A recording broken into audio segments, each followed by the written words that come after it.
Selamat petang, selamat pagi, selamat sejahtera. Apa kabar semua? Hari ini kita dikebarkan lagi dengan satu berita yang amat luar biasa. Disahkan sekarang ini bahwa kerajaan sudah punya atap konkret. Perikatan Nasional sah, tak boleh tebuk lagi. Ini satu berita gembira, pengumuman kemenangan untuk Anwar Ibrahim, berita gembira untuk Kerajaan Perpaduan, berita gembira untuk rakyat Malaysia. Dan pastinya ini juga adalah berita yang malang untuk Perikatan Nasional selaku pembangkang di Malaysia. Mereka berusaha untuk coba menumbangkan Kerajaan Perpaduan di bawah pimpinan Anwar Ibrahim dengan pelbagai naratif, pelbagai modal dan pelbagai cerita.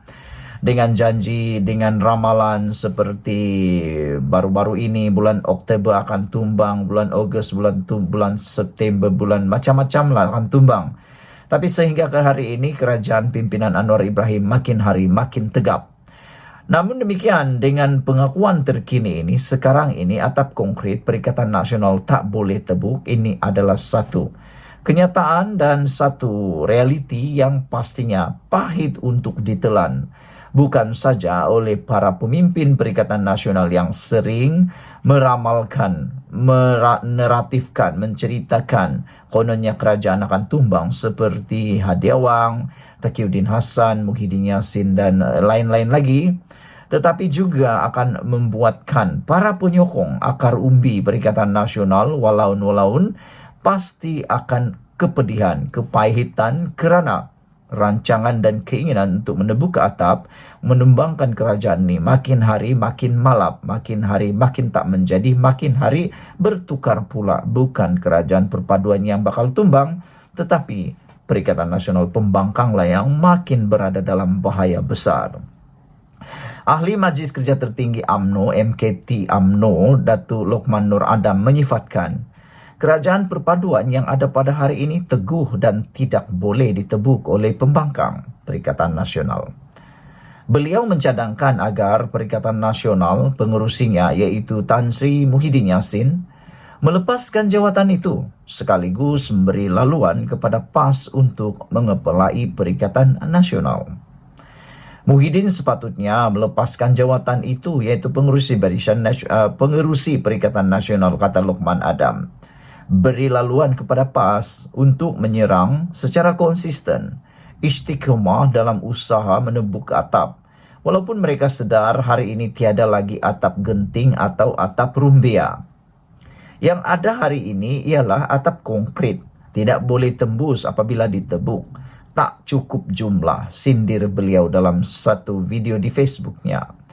Berdasarkan pengamatannya, Lokman Adam yang juga pengarah komunikasi UMNO berkata, pada masa kini hanya PAS kelihatan konsisten di dalam Dewan Rakyat dan konsisten membuat bising di luar Parlimen. Sekejap Ahmad Fadli, sekejap Taqiyuddin, tapi kita tengok Muhyiddin semakin lama semakin lemau. Itu sebab saya mencadangkan jawatan pengerusi Perikatan Nasional itu segera dikosongkan, kata Lokman Nur Adam.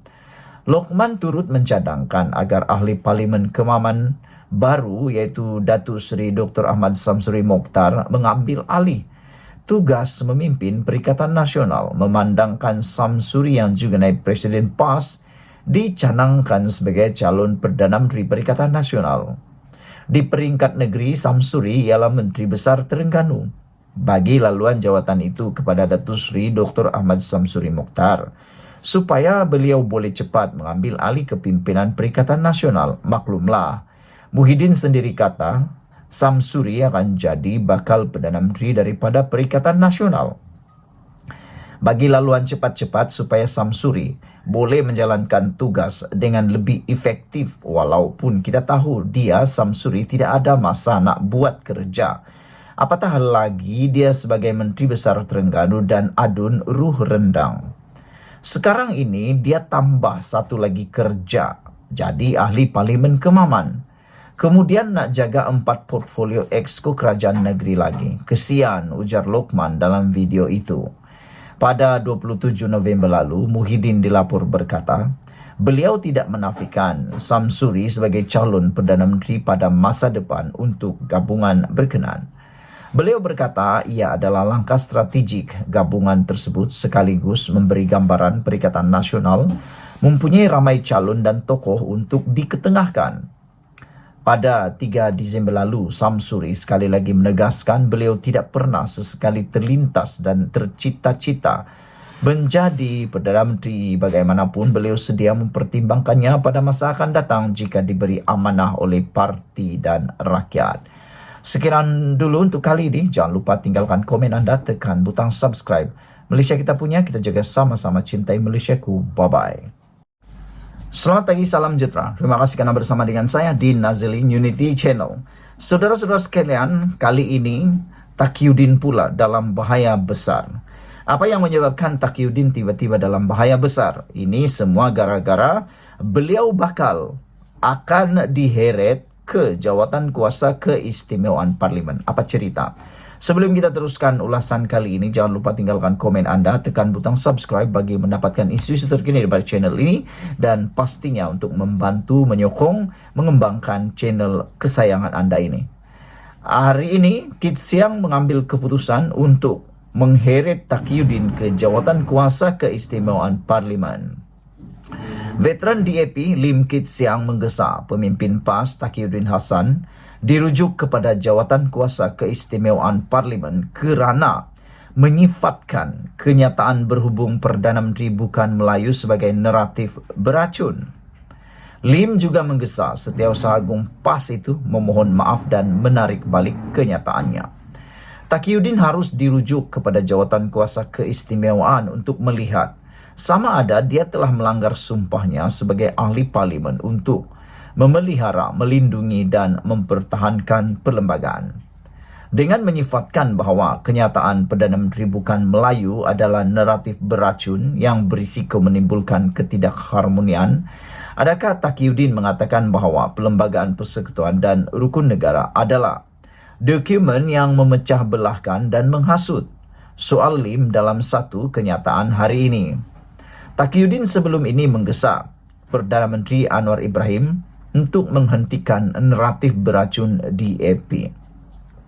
Ini selepas Lim membangkitkan kemungkinan seorang bukan Melayu menjadi Perdana Menteri dan pengerusi DAP Wilayah Persekutuan Tan Kok Weh mencadangkan untuk mengembalikan semula pilihan raya Majlis Tempatan di Kuala Lumpur. Sementara itu, Lim bertanya sama ada Taqiyuddin akan bercadang untuk menjadikan PAS sebuah parti yang lebih sederhana. Adakah PAS akan mengikis ekstremismenya dan menjadi parti Islam yang sederhana selaras dengan perlembagaan Malaysia dan Malaysia sebagai sebuah negara yang berbilang kaum, agama, budaya dan peradaban, katanya. Polis telah menyoal Lim Kit Siang selepas membangkitkan kemungkinan seorang bukan Melayu dilantik sebagai Perdana Menteri. Mengenai cadangan pilihan raya tempatan, Menteri di Jabatan Perdana Menteri Wilayah Persekutuan Dr. Zaliha Mustafa berkata, terdapat lebih banyak perkara asas yang perlu diutamakan terlebih dahulu. Saya sangat setuju dengan apa yang dikatakan oleh Dr. Zaliha Mustafa, Menteri yang baru dinaikkan pangkat sebagai Menteri di Jabatan Perdana Menteri Wilayah Persekutuan ini, iaitu ada terlalu banyak isu lagi yang lebih penting daripada memikirkan tentang pilihan raya tempatan di Kuala Lumpur tersebut. Ada terlalu banyak lagi isu yang lebih penting daripada itu. Selain daripada kuasa, selain daripada pilihan raya, selain daripada kempen, selain daripada macam-macam lagi, adalah lebih baik mengutamakan isu-isu yang lebih mendesak, isu-isu yang lebih dekat dengan rakyat. Contohnya, kerosakan jalan raya, perkhidmatan awam, infrastruktur, hospital, pendidikan, dan sebagainya. Jadi, cubalah kurang-kurangkan dahulu pilihan raya. Kita dah bosan, dah muak tentang pilihan raya. Balik-balik pilihan raya, balik-balik pilihan raya. Dah sabar dah, tak lama lagi pilihan raya dah. Okeylah, itu dulu untuk kali ini. Jangan lupa tinggalkan komen anda, tekan butang subscribe. Kita jumpa lagi. Bye-bye.